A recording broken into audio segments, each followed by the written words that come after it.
All right. Well, hello, Crusaders. Welcome to another historical tour of our beloved Holy Cross, part 5 in the Hidden Virtually in Plain Sight series. Part 5. Wow, who would have thought? I am so grateful for your participation. I never could have imagined the interest in this topic. It just goes to show how much people care about Holy Cross. I mean, there is so much to care about.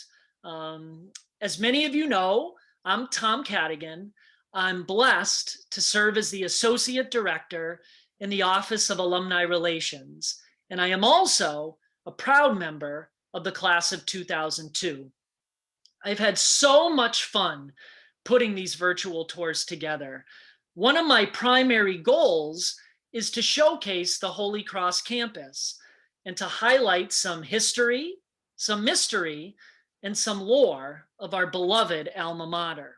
Now, today's tour is all about detail, imagery, engravings, and inscriptions across campus. Some prominent, some, as we'll learn, a bit off the beaten path. And it will be fun to explore these words of wisdom together with you. So I'm so happy to be with you tonight. And we'll be together for just about an hour. For those joining us live, I encourage you to use the chat function located on your toolbar to introduce yourself and to communicate with fellow alumni, parents, and friends throughout the presentation. You're also welcome to submit questions at any time using the Q&A function also on your toolbar. And at the end, I'll try to answer as many of your questions as possible. So please fire away. Now, this tour is an example of carrying the baton forward. And I will always be grateful to the man who inspired this idea, the late Father Anthony Kusnevsky. Father K, as many affectionately called him, was a beloved faculty member in the college's history department. He was also a longtime athletic chaplain and friend to countless students, alumni, and families. And though he passed away 5 years ago in 2016, his memory certainly lives on. And since our theme today is imagery, I thought I'd share this on the left. Kusnevsky Field, located at the very top of campus, right behind the Luth Athletic Complex, bears his name and is the home to our men's and women's lacrosse teams, programs near and dear to Father K's heart. Second, I am grateful to Father Edward Vadokulis from the class of 1972 and a senior lecturer in the college's classics department. Almost 25 years ago, in 1997, Father Vadokulis researched and authored an excellent publication titled Lessons in Stone, the Latin Inscriptions of Holy Cross. And the work chronicles the various inscriptions that dot our campus landscape. It's a fascinating read that highlights the colorful story of Holy Cross. And Father Vadokulis's work is a source of inspiration personally and really got my mind spinning in preparation for this tour. Now, as many of you know, I like to keep these presentations interactive, or as interactive as Zoom allows. So, to take a page from Fathers Kusnevsky and Vadokulis, esteemed college professors, here's a pop quiz. So if you're joining us live, I'm going to put a question up on the screen. There we go. And try to do your best to answer. And trust me, this will tie into tonight's theme. There is some method to my madness. So the question on the screen is, who was the US president when the college was founded in 1843? I'll give folks a couple seconds to think about it. No checking the internet. Give your best guess. Who was the US president when the college was founded in 1843? And I promise this will tie into tonight's theme. All right, I'll give everyone maybe 15 more seconds. We got one vote for Father Brooks. Look at that, using the time machine to go back in time. All right, 3 more seconds. Any last guesses? All right, I'm going to end the question. All right, I'm going to end it. Let me share the results. Martin Van Buren, ooh, in the lead. We got some votes for John Tyler. James Polk, 2 votes for Father Brooks with his DeLorean.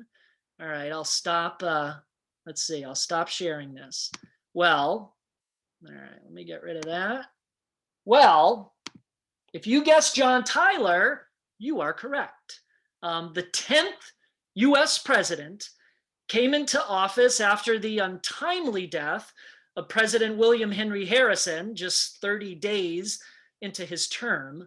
The Harrison-Tyler ticket were elected under the Whig Party. They defeated Democrat Martin Van Buren. And you may be asking, all right, Tom, how is this relevant to Holy Cross? Well, the politics of the day, especially the clout of the Whig Party, especially in New England, played a role in the college's early years. Now, I love this campaign flyer pictured on the right. It's from the mid 1800s. The slogan "Whigs to the rally" certainly resonated with 19th century voters. It was, who would want to mess with a cool political slogan like that? But Holy Cross, as many of us know, was the first Catholic college in New England, very much embedded in a region influenced by the Whigs, a party that tended to have Protestant religious leanings and one that was skeptical of, if not a bit hostile to, urban immigrants, many of whom during this time were Catholics immigrating from Ireland. Now, one only needs to look closely at our main gate off College Street to get a little taste of the politics from that era and to see a little bit of a twist of irony. Remember, today's tour is all about detail, of imagery. On the gate's pillars, are 2 relief images that we may not pay much attention to today, but which are very much at odds with each other when we consider the college's past. Now, on the left is the seal of the Commonwealth of Massachusetts, representing the state. On the right is the papal coat of arms, representing the Catholic Church. And as we know, church and state have often clashed throughout our country's history. And that was very much the case in those early decades after the college's founding.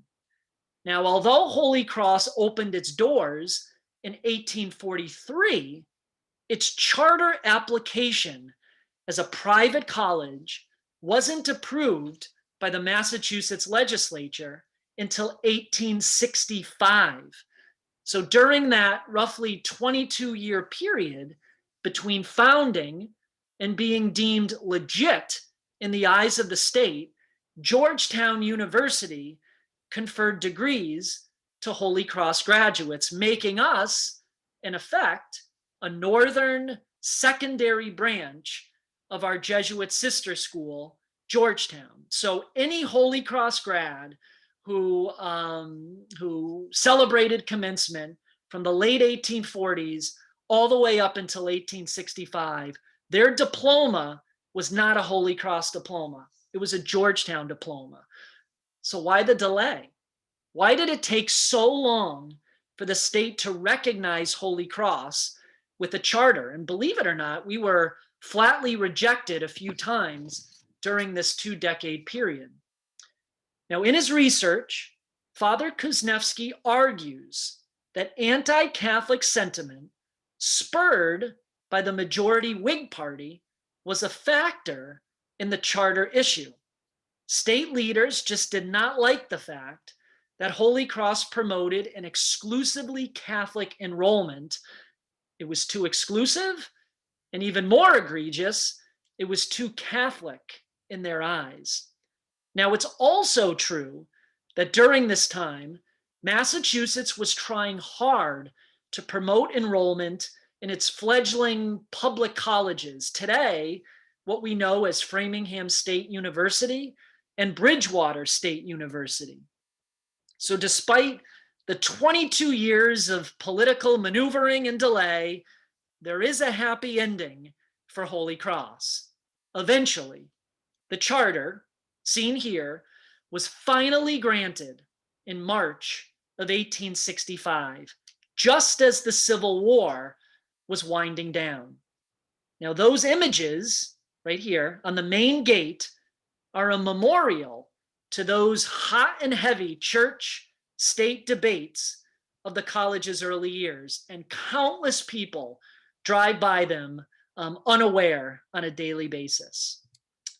Now, just outside that main gate is another campus symbol that greets all visitors to Mount St. James. You've probably seen this before, pictured on the right, the stately wooden College of the Holy Cross sign. It's hard to miss when you're driving up College Street. For almost 40 years, many graduating seniors and visiting alumni have posed next to this sign for photos and selfies. It's almost a rite of passage and a frequent backdrop on freshman move-in day, commencement, reunions. I stole these photos from the alumni Instagram account over the summer, just to illustrate this theme. But here's something very much hidden in plain sight, but not commonly known. This 5-foot by 6-foot sign was funded and donated by the college's employees, a fact carved in the mahogany near the bottom of the sign. In 1984, as part of an effort spearheaded by the physical plant, Holy Cross employees raised several $1,000s for the gift, a way to show the college appreciation and love. Now, today, that legacy of service continues. The college has approximately 1,100 employees who care for our students and keep the campus running daily. Faculty, administrators, custodial staff, dining professionals, and grounds crew. We are certainly indebted to their service and their commitment.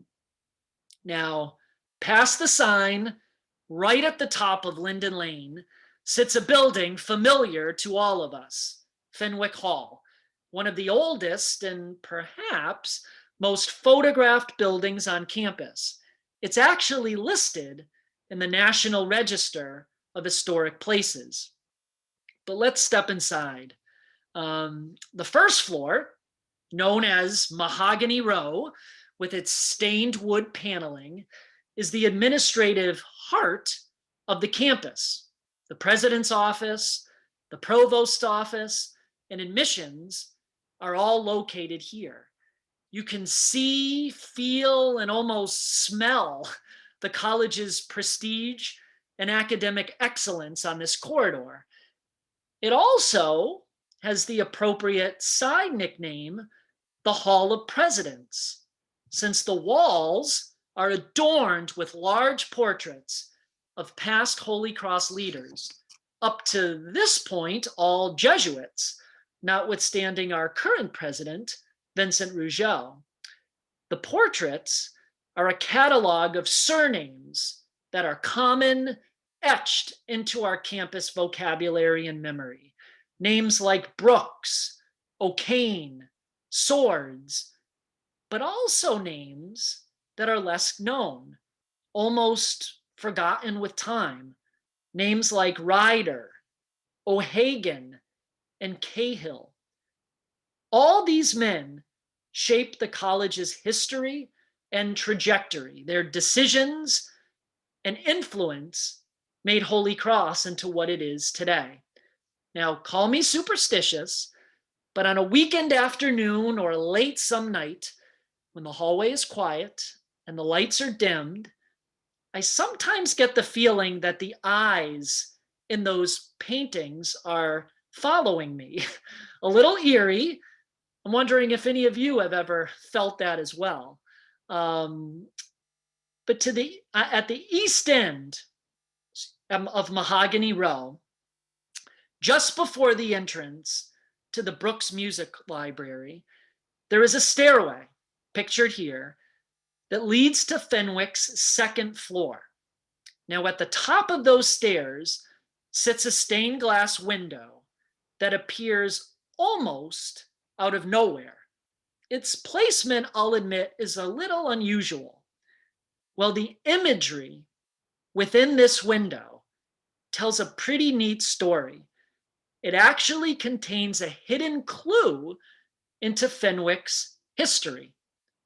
Now, as you ascend the stairs, you can see near the bottom of the window the initials PN, placed one above the other. What does that mean?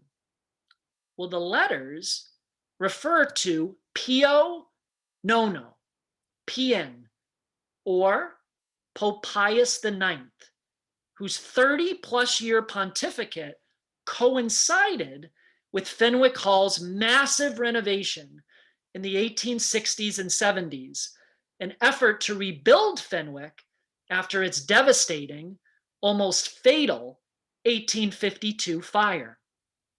Now, Pius IX, who has since been beatified by the Catholic Church, owns the distinction of serving the longest papal reign.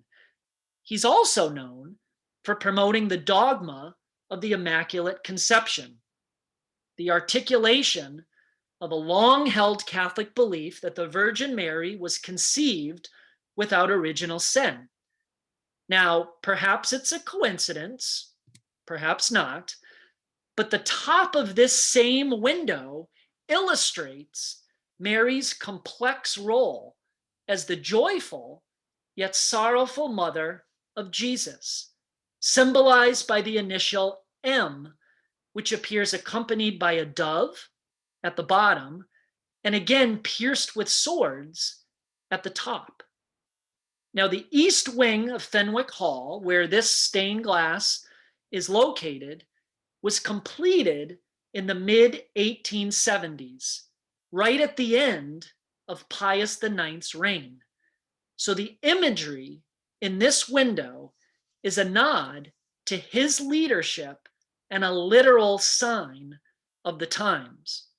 Now, to orient you a little more, here's an exterior view of this same window. On the left, I circled it. This is from the back end of Fenwick.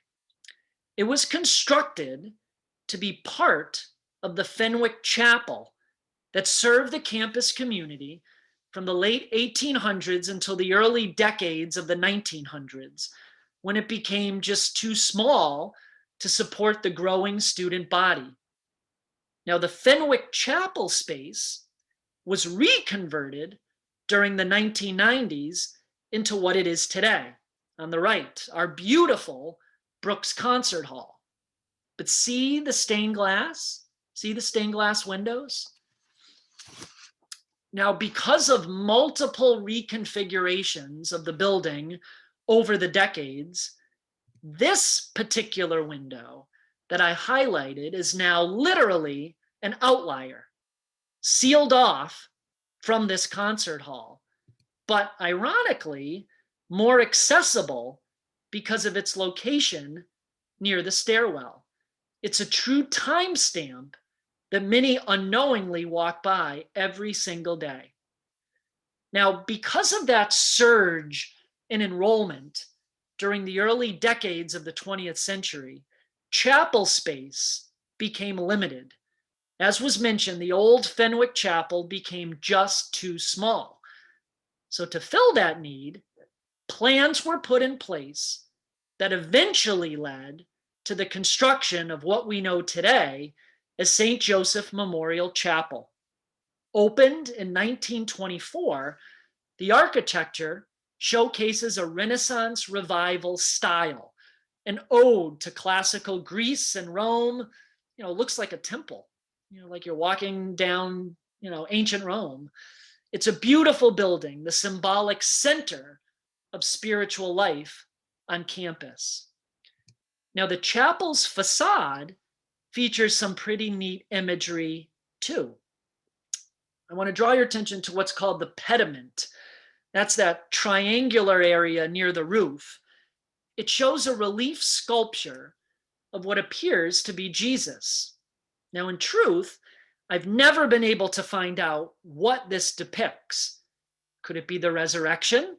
The scene when Jesus emerges from the tomb on Easter Sunday? Or is it the ascension, the moment when Christ ascends into heaven? Or could it even be the transfiguration, that time when Jesus showcases his divinity to his disciples? Good art opens itself up to multiple interpretations, especially depending on one's frame of reference or frame of mind.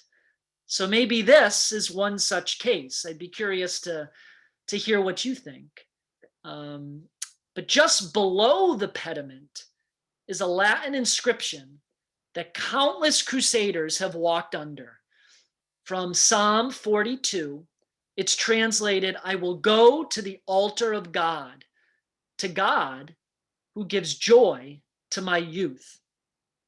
Now we have to remember the Psalms were written for the Hebrew people, but can certainly be interpreted with a Christian lens. And this quote demonstrates motion. I will go, promoting an active connection to one's faith. It also represents a young person's perspective, giving joy to one's youth, showcasing how this chapel serves a college community. So in word and in deed, the space is the spiritual hub of campus life. Now, 3 years after the chapel opened its doors, another iconic campus building with some spectacular imagery of its own came online. Dinand Library, opened in 1927, is the college's central library. It's a commanding structure located in the heart of the campus, just off of Linden Lane. Now, similar to the chapel, it too displays a Latin inscription above its main doors, a lengthy quote from the Gospel of John that, I'll be honest, is hard to capture in most photos because it requires a very wide lens. This is kind of the best, my best attempt. But that quote, that translation, is that they may know you, the only true God, and Jesus Christ, whom you have sent. Words that cut to the heart of what Christian faith is all about. Now, when I was a high school junior and I visited campus on my admissions tour in the mid-1990s, the main reading room inside really stood out to me. I'll be honest, it really impressed my mom. She was blown away by its size and its presence. The room almost appears out of nowhere. You don't expect it when you enter the building for the first time. Now, a nod to classic Western tradition, we're seeing a pattern here. The room gives off the vibe of a Greek or Roman temple, and it's an awesome space that hasn't changed much in 95 years, with generations of students having studied under its impressive roof. Well, just under that roof Visible in all directions, almost 360 degrees, there's a series of engraved names. Have you ever noticed these before? Now, Father Kuznevsky described these engravings as, quote, an imposing roster of immortal names in Catholic culture. One can assume these names were placed here to serve as inspiration for studious or supposedly studious Holy Cross students.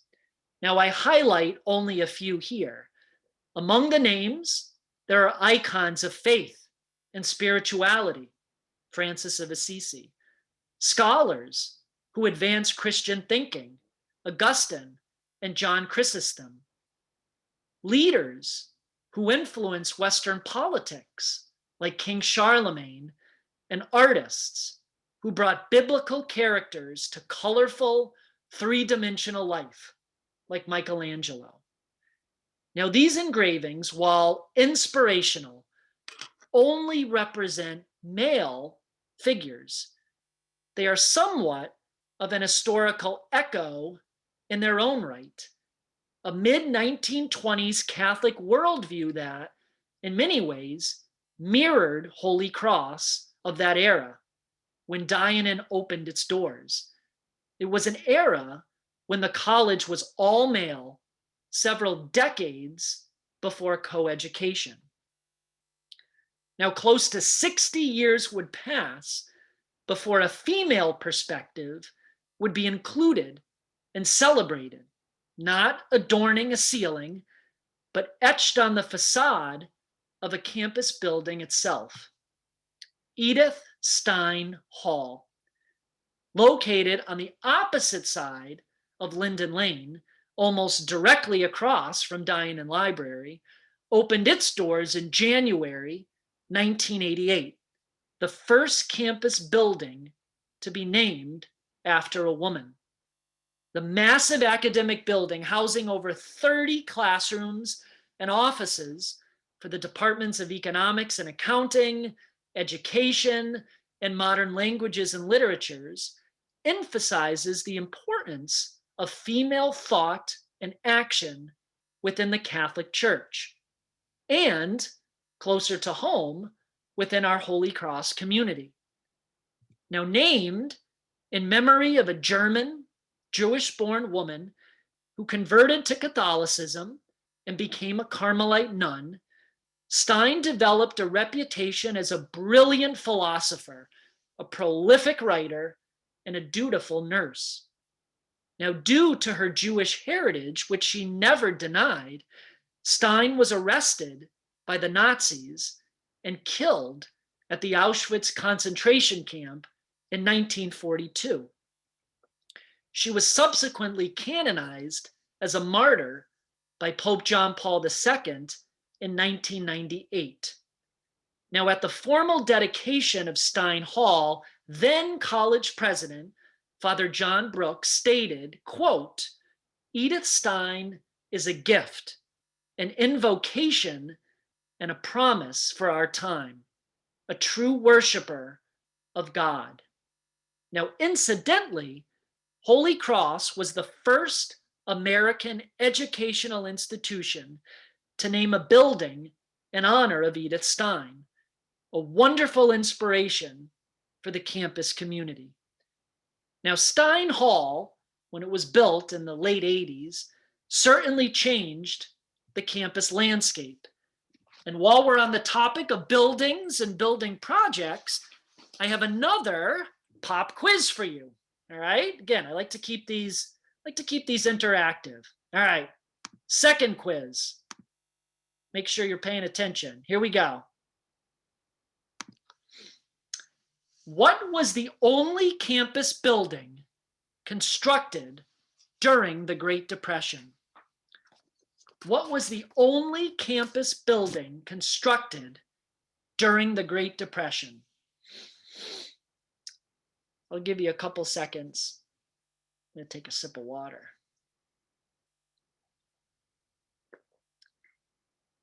Again, I like to keep these as interactive as possible. What was the only campus building constructed during the Great Depression? Give you another 10 seconds. Answers are coming in fast and furious. All right, 3, 2, 1. All right, I'm going to end it. I'm going to share the results. Overwhelmingly, Kimball Hall. Got some votes for Carlin, some for Mary Chapel. All right, well, Kimball Hall, if you guess, here we go. If you guess Kimball Hall, you are correct. Give yourself a pat on the back. Kimball Hall, the college's main dining hall, opened its doors in January 1935, the only major campus building project during the Depression. For over 85 years, Kimball has been the center of dining and socializing on Mount St. James, and you can certainly argue that besides one's dormitory, a student probably spends more time in Kimball than any other building on campus. Now, this Renaissance-style structure bears not one, but 3 Latin inscriptions on its facade, in many ways reflecting the spirit of the Depression era when it was constructed and showcasing words that are very much relevant today. So the first inscription, located just above the main doors, comes from Psalm 110, translated, "His justice remains forever and ever." His justice remains forever and ever. This Old Testament verse expresses trust in God's mercy and love, even in times of crisis and uncertainty, a prevailing theme for the Hebrew people throughout their historical ups and downs, a theme the college community could relate to during those difficult Depression years, and certainly a theme relevant today during this time of global pandemic. Now, a little higher on the building, located just above the central arch right in the middle of your screen, is the second inscription. When translated, is quite familiar, especially during this Thanksgiving season we're celebrating. "Bless us, Lord, and these your gifts." It highlights the first line of the traditional blessing before meals, appropriate when one considers the building is meant to be a place of dining and camaraderie, just hanging out, being with others. Now, the third inscription, found at the very top near Kimball's roof, is translated as "A guest comes, Christ comes." That phrase is part of the monastic tradition of hospitality, where any guest who knocks on one's door seeking shelter and food and help should be viewed as Christ himself. Now, numerous generations of students have lived out these prevailing themes of generosity, thanksgiving, and hospitality. Taken together, they are the very essence of what Kimball is all about. It was true in the 1940s, as the photo on the right illustrates, and it's very much true today. The space, Kimball, brings community to life. It's where we witness the importance of being together, of breaking bread with each other, and caring for one another. Those inscriptions on Kimball's facade are a lasting reminder of these core Holy Cross ideals. Now, speaking of ideals, I know I'm preaching to the choir here. We're certainly blessed with a scenic campus that showcases the beauty of nature. Like many of you, I'm unapologetically biased that Holy Cross is the best looking campus around, right? So it's probably no surprise that the study of our surroundings through the natural sciences has a strong academic tradition on campus. We've graduated countless students over the years who have gone on to impressive achievements in science, medicine, and research, all deepening our knowledge of the wider world and our place in it. Now, O'Neill Memorial Hall, pictured here, which opened in 1951 simply as the Biology Building, very original name, has been the campus's center of scientific study for almost 70 years. Pictured on the top is a student tending to one of the many gardens that surround that space.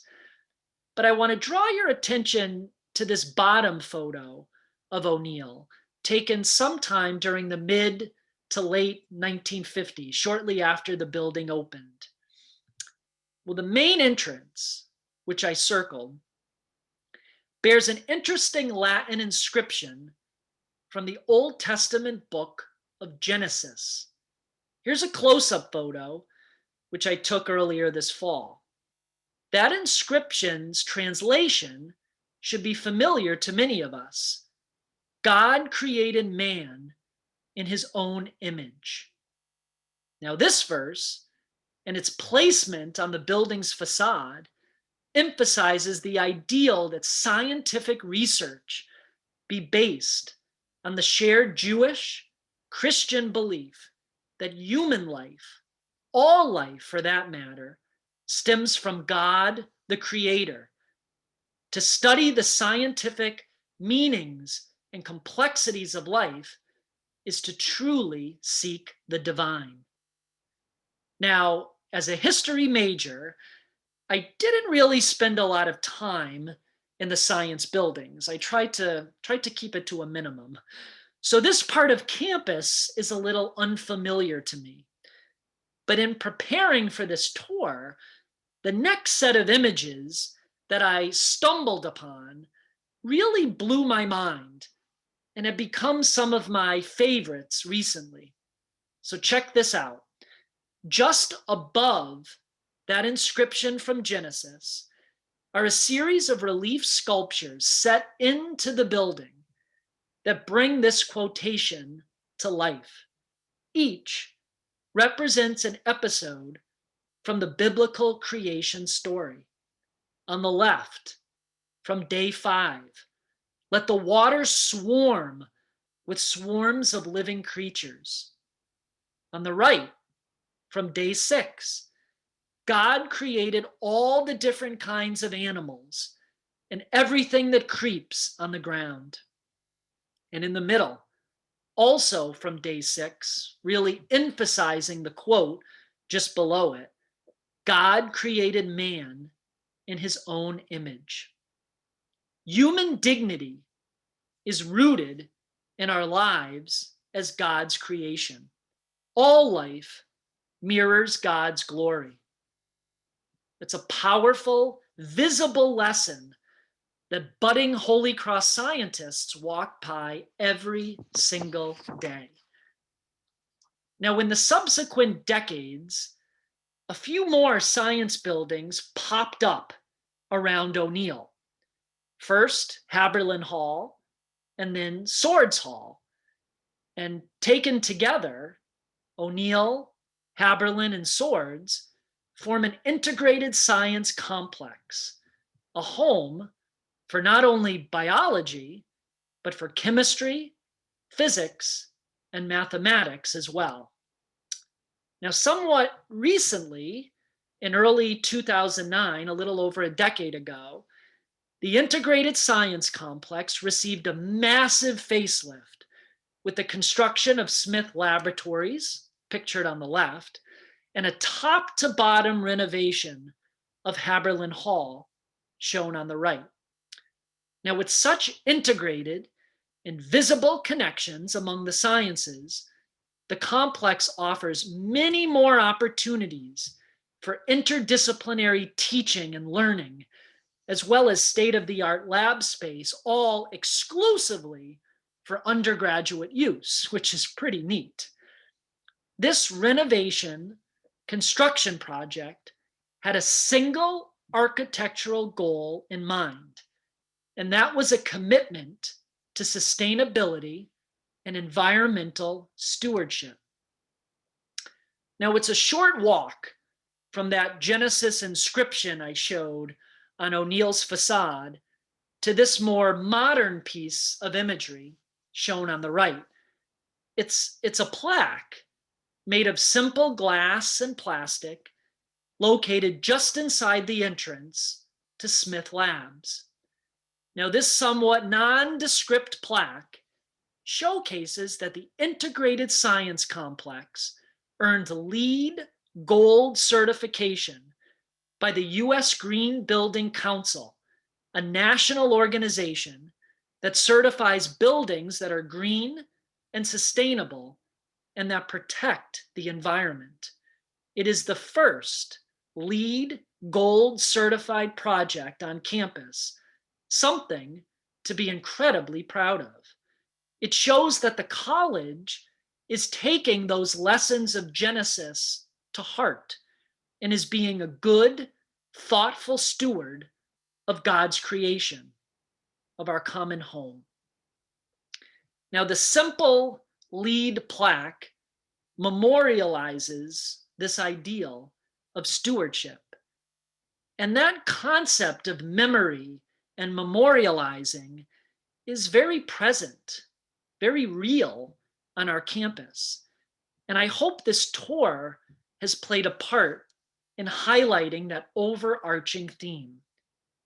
And I want to close with one final example. In 2002, a neat outdoor area was dedicated, nestled between Fenwick Hall, O'Kane Hall, and the then newly constructed Smith Hall. This space serves as a place of study amongst the beauty of nature and of quiet calm amongst the busyness and sometimes craziness of campus life. Named Memorial Plaza, this space gives memory to an important moment in our recent history. It includes a stone marker which lists the names of 7 alumni who lost their lives in the 9/11 terrorist attacks. These men and women were husbands, mothers, classmates, friends. Their lives were cut tragically short, but their memory and their love lives on. I've often found this plaza to be a sacred space. I was a senior at Holy Cross on September 11th, 2001.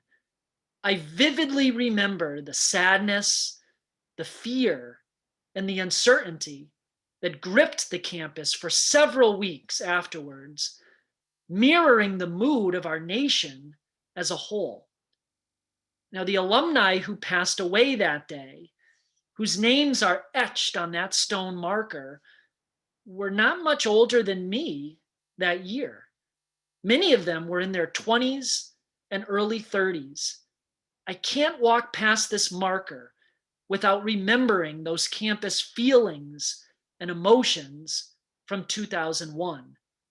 The marker is a simple yet powerful image of memory. Recently, however, my reactions to Memorial Plaza have taken an unexpected turn. So this past summer, after spending months working remotely and missing the campus I call home, I crossed Memorial Plaza one day and literally stumbled upon this small stone just around the corner from the 9/11 plaque. I had never noticed it before. Was it new? Had it been there all along? Did I just not really notice it before? Now, its engraving simply says hope, a short word with a powerful meaning. But this simple stone taught me that despite feelings of uncertainty, loss, or despair, due to tragedy, or even in the midst of a pandemic, hope is always present. In this case, hope is right around the corner, literally. But when you think about it, hope is everywhere at Holy Cross, not just on a small stone. It's on every building, on every piece of merchandise in the bookstore. Heck, it's even in our name, Holy Cross.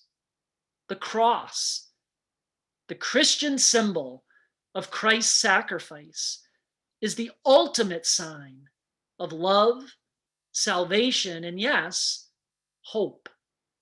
So despite one's personal beliefs, there is no denying that all of us, by nature of our connection to the college, are sons and daughters of the cross, the Holy Cross.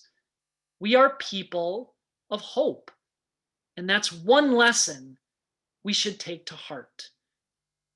So the next time you're on campus, I invite you to take stock of the many words of wisdom and images that surround you.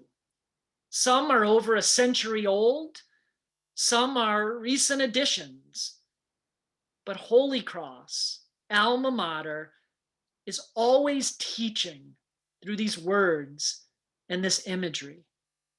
We just need to pay attention and know where to look. Thank you. All right, thanks for your time and patience. And now I open it up to questions. Let's see what's on your mind. Feel free to submit anything. All right, I'm just going to grab a sip of water here. Keep those questions coming. Let's see. I have a question from Bill. When were the pillars at the entrance to the campus installed? You must be referring to the gates, Bill. So when I showed the main gate and kind of that imagery of the seal of the state of Massachusetts and the papal seal, those were installed in 1917. The college was celebrating its 75th anniversary, and it was a gift from the class of 1907. They were celebrating their 10th reunion, and that was their gift to Holy Cross. So that main gate is probably a little over 100 years old, but definitely etched in it are those kind of symbols of our founding. So the gates came online right around 1917 or so, right around the First World War. Let's see, what other questions? Keep them coming. Will there be a part 6? God, I don't know, Freddie. Well, I'm just getting through part 5 right now, but if there's interest, we'll see. Let's see.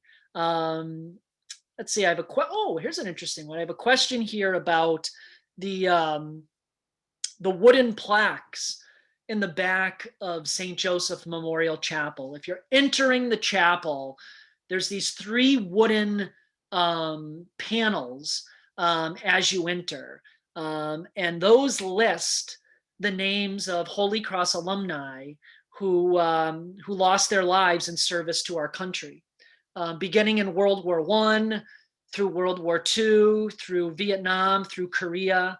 And many people don't realize this, but the official name of that building, St. Joseph Chapel, is St. Joseph Memorial Chapel, because the chapel is dedicated to alumni who lost their lives in service to our country.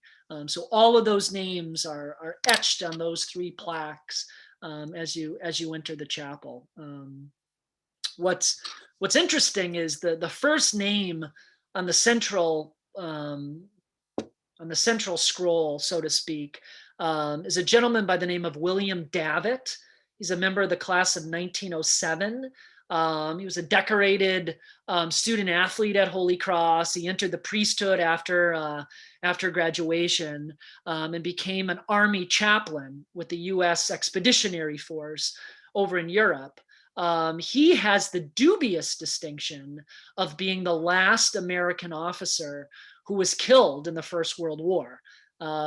Just about 75 minutes before the armistice was signed on November 11th, 1918, he was killed by shrapnel and has that distinction of being the last U.S. officer who lost his life. He's the first name on that plaque, on the central plaque in the chapel. Let's see, John, do any of the newest buildings meet the LEED Gold standard? Yes. So the Integrated Science Complex, which I showed, Smith Labs, was in 2007.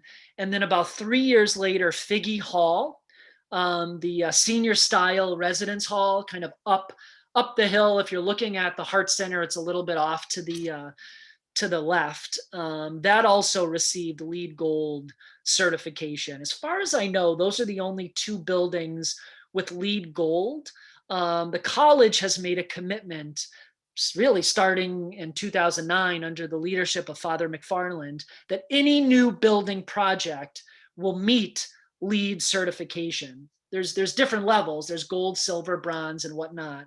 But as far as I know, both Smith Labs and Fenwick Hall are the two buildings on campus that are actually LEED Gold certified. Let's see. What is the meaning of the words on that Holy Cross wooden sign at the entrance that you talked about? So let me see. Let's see if I can go back to it. Let's see, I'll go, oops. I'll try to go back to it. Let's see, it's way at the beginning. But as you enter campus, that wooden sign right by the main gate, let's see. Oh, here we go. All right. All right, here we go. Right here. So, I mean, this is the main seal of the college on that wooden sign. What's interesting is it's actually the college's third seal iteration. When we were founded in 1843, we had one particular seal. When we received our charter in 1865, the college adopted another seal that kind of incorporated kind of imagery of Worcester and imagery of the Industrial Revolution. And then the third seal, which we have today, which internally we call the presidential seal, that's the one on the wooden sign there. And you know, if there's a close up, I don't think I have a super close up, but the seal, kind of the presidential seal of Holy Cross, has our name, College of the Holy Cross, in Latin, kind of along the boundary of the seal. And then inside there's imagery that really reflects, you know, not only our founder, Bishop Fenwick. I believe that those birds have something to do with like his family crest over in England. But then we have the cross, and then we have the book, and opened to the page on the book is the motto "In hoc signo vinces," by this sign you shall conquer, which is attributed to Constantine, the Roman emperor, that legalized Christianity in the Roman Empire. But it's a connotation to our name, the Holy Cross. By this sign you shall conquer, and that has been our main seal, our presidential seal, for probably 75, maybe even 85 years right now. And that's what's on that wooden sign right there. Will there be any inscriptions on the Prior Center? That's a good question. I don't know. I know that there are going to be, I think the name, you know, the Prior Center for Performing Arts is going to be on the building. I know that there's going to be some like statues and imagery as you walk in, both outside and inside. but I don't know if there's going to be any inscriptions other than the name of the building on the prior center. It's been a while. Someone asked the question, are there other buildings that have inscriptions? Haberlin Hall, if you're driving into campus, right where this photo is, if you're driving into campus and you look immediately to your right, you see Haberlin Hall kind of rising on the hill. That has a Latin inscription. I believe it says something like, God has domain over the sciences, or something along those lines. That building opened around 1951, 1952. I think that might be the last building that had a Latin inscription. When you think of the big ones, you've got Kimball, opened in the 30s. You've got the chapel in the 20s. You've got Dinand Library in the 20s. So I think Haberlin Hall in the 50s, mid 50s or so, was the last building that had a Latin inscription on its facade. Armin, where did students eat their meals before Kimball was built? That's a really good question. It was kind of a hodgepodge. The main dining area was on the first floor in the basement of Fenwick. There were a couple of dining commons in in Alumni Hall, which was a dormitory at the time.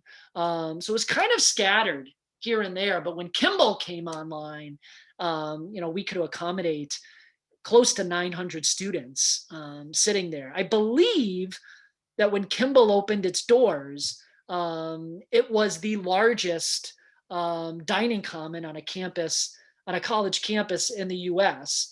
And that since has kind of whittled down to the largest in the Northeast, largest in New England. Now I don't know where we stand on that rank, but originally students were eating in Fenwick and kind of maybe in the basement area of Alumni and kind of scattered here and there. And Kimball kind of changed the dynamics big time, because we were seeing a surge in enrollment at the turn of the century. I mean, that's the reason why the campus decided to build the chapel.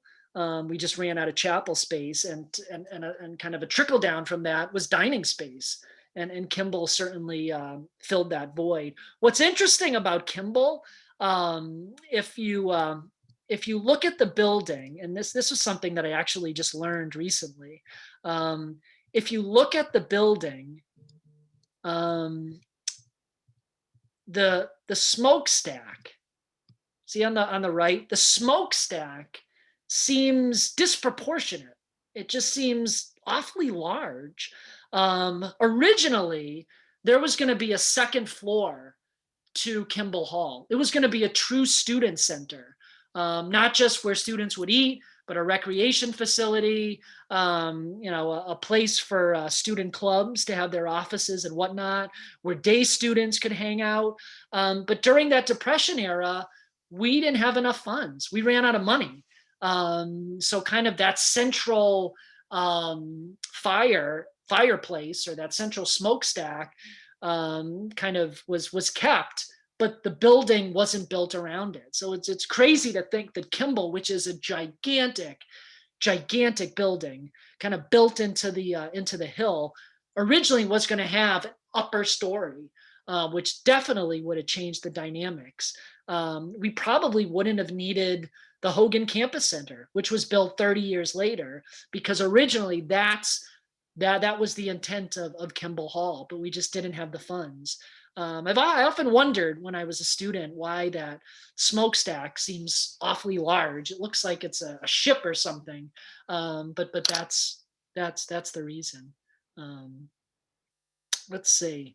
Well, I want to be conscious of everyone's time. I'm actually losing my voice as well, but I just can't thank you all enough. I hope you found these tours enjoyable. My goal is that, if you can walk away with one little nugget of knowledge, I'll take that as a win. So I truly mean it. The next time you're on campus, pay attention to some of these kind of neat engravings and imagery.